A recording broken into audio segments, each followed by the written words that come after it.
Hey guys, in this video I'll show you how to send money to someone on a Royal Bank of Canada. Now the first thing I want you to do is open up the app, come to the bottom and tap on Move Money. And then from here, there's different ways to move money. Let's say for this example, I'll show you how to send an Interact e-transfer.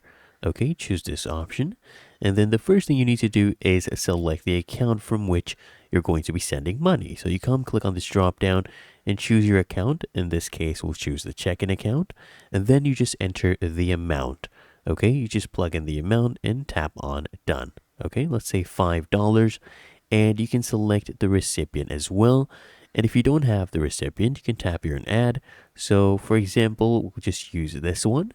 And now we are going to choose how we want the recipient to be notified. So here it's email and SMS. Of course, you can change this as well if you want. Just answer your security question that you had set up when creating your account. And if you want, you can add a optional message. Just type it in and then tap on done. Okay. And then click here on continue. You can review everything.